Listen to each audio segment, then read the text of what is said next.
Alleluia. Om Mani Padme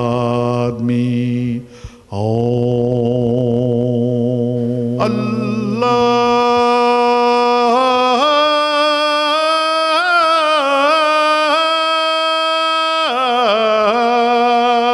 Satnam. Welcome. You're watching Harmony and Diversity, and today we're speaking with Anna Halafoff, and she's a lecturer in the sociology of religion at Deakin University, and she also operates as an advisor, an academic advisor to the Faith Community Council of Victoria. Thanks for coming, Anna. Thank you. There's a little bit of an issue in society at the moment here in Australia in relation to religion in schools, the teaching of religion in schools. I believe you've been doing quite a bit of research in relation to that. What's that look like? It's a very good question. So I think a lot of my research is focused on the challenges and also the benefits of increasingly religiously diverse societies. So if you look at a society like Australia, which initially had, of course, a rich Australian Indigenous history, and then became a more majority Christian country. From the 1960s onwards, you can see that it has also become an increasingly religiously diverse society, and more recently still, an increasingly non-religious society. So a lot of my work looks at how do we as Australians, but also how do state actors in Australia and peak community groups in Australia adjust to this new religious diversity, religious and non-religious diversity. And I think the issue of education and religion in education becomes a real hotspot within the discussion of this increased diversity. And what we have is a situation in Australia where the way religion is taught, or in some cases not taught in schools, doesn't really match the reality of our current society, of the current religious composition of our society.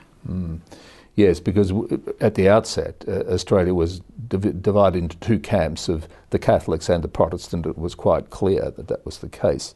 But as it's evolved, what does SRI, what does that stand for? What does it do? Okay, so SRI is the term that we use in Victoria for special religious instruction. Yes. And basically the situation of the way religion is taught in schools is very different in every state. My research is primarily on Victoria, and that's what really I will concentrate on today. So in New South Wales, for example, it's known as SRE, Special Religious Education. Okay. So SRI is Special Religious Instruction. Now, Special religious instruction was first introduced into Victorian schools officially in 1950. Okay. When the schools were first set up at the turn of the 20th century, they were set up as secular spaces, and they were set up as secular non-religious spaces. So the teaching about religion was forbidden within the official 4-hour school day. Yep. So there was no Christian religious education in Australian schools initially, as there was in other countries, let's say, like the UK. By 1950, what was allowed was half an hour of religious instruction, but not by teachers, but by volunteers from religious groups. Now, in 1950, what was allowed was Christian religious instruction and also Jewish religious instruction. So we already kind of had a multi-faith model in the beginning, which is quite different to other societies. So that's in the 50s. So that was in the days of the Protestant, Catholic, and obviously Jewish influences there. Yes. When did the real influence of the other religions coming in, when did that really impact in Australia? Was there a gradation in that? Yeah. So I guess you can see that when the White Australia policy was abolished, Australia became a more increasingly culturally and also religiously diverse nation. Right. So particularly at the end of the 20th century, you can see that occurring. Now, special religious instruction, interestingly, was reviewed in Australia in the 70s, and there was a report published called the Russell Report, which looked at this changing religious diversity in Australia, but also looked at what was happening in religious education in other parts of the world. So in the UK and also in Scandinavian countries. Mm-hmm. So the Russell Report back then recommended changes to SRI and recommended a shift away from religious instruction to a broader world religions education model that could be taught by qualified teachers within schools. Right. This actually occurred in the UK and in some Scandinavian countries around that time. Now, the recommendations of the Russell Report, however, were not taken up in Victoria. And I would say that largely because at that time we didn't really have an active interfaith movement. We really didn't have an active force of diverse religious communities lobbying for these changes. By the time we get an active interfaith movement in Australia, and particularly in Victoria, it's in the 1990s. Yeah. So after there was a big interfaith event that took place in Melbourne in 1989, and after that we have quite a significant rise in interfaith activities. Yeah. Now, the so-called minority faith groups, so the Buddhists, the Hindus, Muslims, Baha'is, they then started to become more interested in the issue of religion in schools. But what they did, rather than campaign for a change away from religious instruction to general religions education, what they campaigned for was instead also to be able to teach SRI as volunteers alongside the Christians and the Jewish groups. So what we have in the 90s in Victoria is many different faiths being able to teach SRI, and that situation remains to today.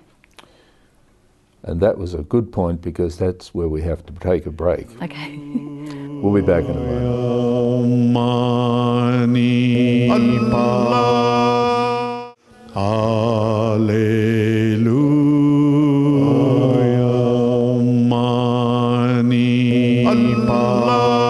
Welcome back. You're watching Harmony and Diversity. And today we're speaking with Anna Halafoff, and she's a lecturer in the Sociology of Religion at Deakin University. She's also an advisor to the Faith Community Council of Victoria. Anna, before the break, we were coming close to addressing the difference between SRI and the process of actual education in religion. How is that progressing? Okay, so as I mentioned before the break, in the context of Australia and specifically Victoria, there wasn't an allowance to teach about religions, diverse religions, within the actual curriculum because of the secular clause in the Education Act when schools were established in Victoria. Mm-hmm.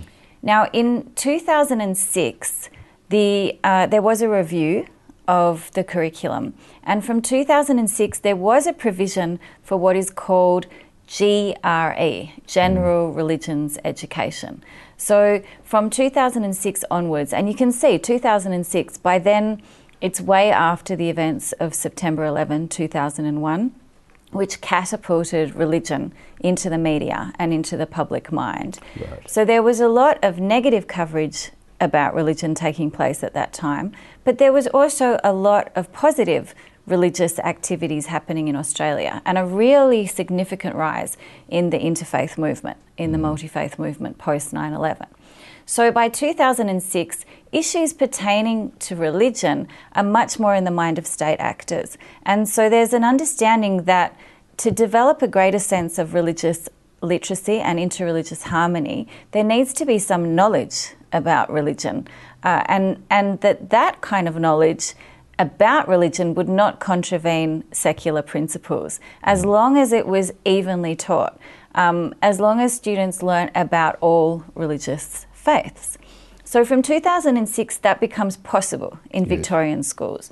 However, in terms of real funding and support for these initiatives, other than at the year 11 and 12 in the higher levels of school, there really haven't been to this date any significant initiatives to teach GRE in government schools.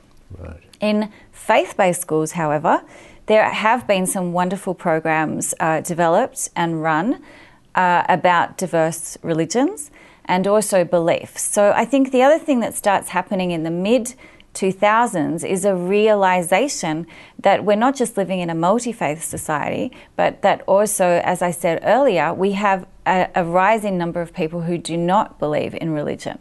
But they have still a real interest in ethics, and in diverse worldviews and ways of thinking about the big questions of life that many of the religions answer.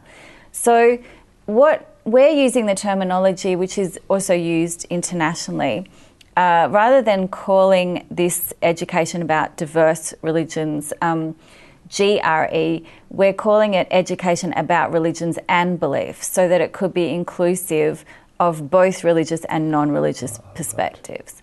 And so ERB is the acronym that we're currently using. And hanging off the end of that, of course, would be around the beliefs is be cultural implications as well, wouldn't there be? Certainly. So religion and culture are deeply intertwined. And so when we're talking, let's say in Victoria, in the context of multicultural and citizenship education, religion can feature within that as part of culture as well. Yes.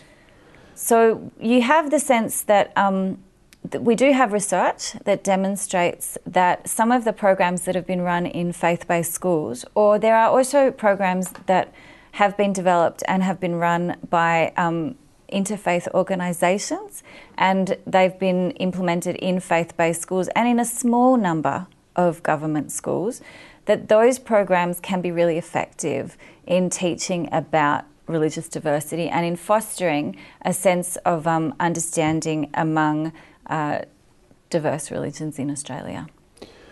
I realise that you're specialising in Victoria. Can you give a bit of an idea of the actual diversity, the number of religions represented, and a sort of a percentile hierarchy? I don't mean in fact by fact, but just a general overview. Not really off the top of my head. But if you look at the Australian census data, the data that came out in 2011, you can get those statistics there. But basically in Australia, the largest religious group are Christians. Yes. The second largest group, if you put the different diverse sort of groups together, is Buddhists. Yes. And then we have a significant number of Muslims. Yes. One of the fastest growing religions, or perhaps even the fastest growing, is Hinduism. And then again, we have an increasing number of people, as I said before, of non-religious affiliation. Yes. Yes, the non-religious affiliation is a group which needs to be caught in the net, as you said, and by introducing the culture and beliefs that allows that to happen. With the growth in Hinduism, is that do you think that's because of migration, or is it just a general community interest in the principles of Hinduism? Definitely the large number of Buddhists and Hindus and also Muslims in Australia, a lot of that it's largely attributed to migration. Yes. There have also been quite a significant number of people converting to Buddhism and also Islam in Australia. Yes. Yes, but it's really, by and large, those high figures is also linked with our proximity to Asia, the geographical proximity. So with this ERB, or your acronym was what again? Yeah, ERB, Education About Religions and Beliefs. I got that right. What's the sort of the model for that? Is there a model which, you said it's not taken up much at this point in government schools. Is there a model which is available for them to take up, or is it perhaps the fact they need to create it that they're not doing it? There is a document that came out of Europe called the Toledo Guiding Principles on Education about Religions and Beliefs. Yes. And many of us have looked at that as a guide for the type of programs that we could introduce in Australia. There we can learn quite a bit from what's happening in the United Kingdom, and also there's a relatively new program that's been introduced in Canada, in Montreal, where they're teaching about culture, ethics and religion. So there are a number of programs internationally we can look at and learn from. And we'll look at those after the break, okay, because we're running up to that. Okay. We'll be back in a moment.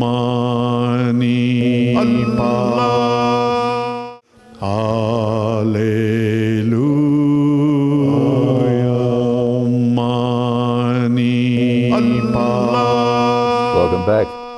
You're watching Harmony and Diversity, and today we're speaking with Anna Halafoff. She's a lecturer in Sociology of Religion at Deakin University, and she's also an academic advisor to the Faith Community Council of Victoria. Anna, we've been talking about ERB. The comparison between the outcomes from SRI in ERB, could you address that? Is there some studies on that? Special religious instruction provides religious instruction into a particular faith. So what happens is parents get to choose, so in primary schools largely SRI is taught, and so parents get to choose which SRI options their child would elect to take. Yes. So a child would be put either in a Christian class or a Jewish class or a Hindu class, or someone could choose not to take an SRI option at all, and they would be given an alternative activity to do. So the outcomes of those programs would be to learn about that particular religious tradition and how that would apply to that person and family's life and community life. Now, general religions education, or what we're calling education about religions and beliefs, would ideally provide you with an education about all diverse faith traditions. And the outcomes of that would be to help young people to become more religiously literate or interreligiously literate. Yeah. So we live in an increasingly globalised world. We talked about the increasing religious diversity of the society that we live in, but also a lot of young people are going to go and live and work overseas. They're going to work in situations there and also here in Australia where they're going to have to be mindful about different people's religions and beliefs, and they're going to have a sort of basic knowledge about that. The other benefit potentially of ERB programs is that there is a lot of research to suggest that there have been quite significant negative media depictions of religions, and especially religions such as Islam post 9/11. And so this has led to a fear of Islam, also a fear of immigrants sometimes and refugees in Australia. So I think it's also really important that the education system, the government education system, can provide a better education really about these diverse cultures and religions, in this case specifically, to counter some of those negative stereotypes. The final thing is, it's not just about teaching about positive aspects of religion. It's also a critical education about religion. We know that education about diverse religions can help increase this interreligious literacy or understanding. There's been some good research done by Warwick University in the UK about interreligious education programs in the UK that do seem to demonstrate that it can help with positive community relations in the real world and outside of the classroom. So I guess in the context of this program, Harmony and Diversity, we're hoping that programs, ERB programs, could increase interreligious harmony in Australia. Yes. Yes, that's as you say, post 9/11, that's been particularly essential. But you only need to look at news programs to realise that religious issues of different religions are arising all over the place. Yes. Myanmar at the moment, and the Middle East all the time, of course. Yes. With minority religions being persecuted and etc. So it's a matter of the battle of the ignorance, really, isn't it? Exactly. And so if ignorance, and I completely agree with you, if ignorance is the problem, then the only antidote to ignorance is education. Yes. I was just, on the SRI issue, I was just wondering whether you've got any knowledge about whether the SRI classes are attended by people who are already firmly in that religion, or do they sometimes have an influence where someone can go and attend those classes and actually see the inside workings of a particular religion? We really have very little research on SRI. I mean, my research has been particularly around policy and a historical kind of examination of what's been going on, some research on media discourses. But to the best of my knowledge, there hasn't been a comprehensive study done in terms of the young people themselves that are participating in SRI classes and what effect that has on them. I think it's an excellent question to ask. Our concerns, or my concerns with SRI programs, that in a diverse society like Australia, the problem is dividing children up into these groups and only getting one perspective doesn't necessarily answer that problem of how to counter this ignorance we have in our society about religion. Having said that, I think what my research and other experts in this field, what our research does indicate is that it's probably time to review SRI again, as we did in the 1970s, as was done in the so-called Russell Report. And I think that a lot of community members have a real attachment and, to their SRI programs. And I think their voices need to be heard in this debate as well. It may be in Australia that eventually SRI will shift to a more general religious education or ERB program, but it may also be that SRI remains and is complemented by ERB programs.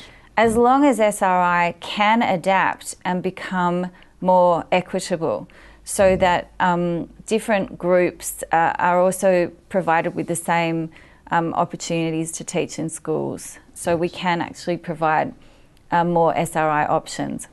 It's a basic of break down the walls. It's the cultural implications as well. There's a break down the walls, so there's a cross flow of information, understanding, and when that which leads to compassion and just a general intellectual awareness of the whole social issue. And social issues have come to a close. The time has run out. Okay. Anna, thank you so much, and it's a very interesting topic, and if at some later stage we perhaps wanted to explore it a bit more, would you be happy to do that? Certainly. All right, thank you very much. Thanks for watching, and we'll be back next week. Baha'u'llah,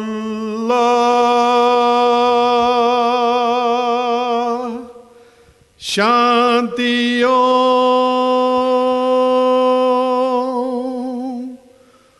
Allahu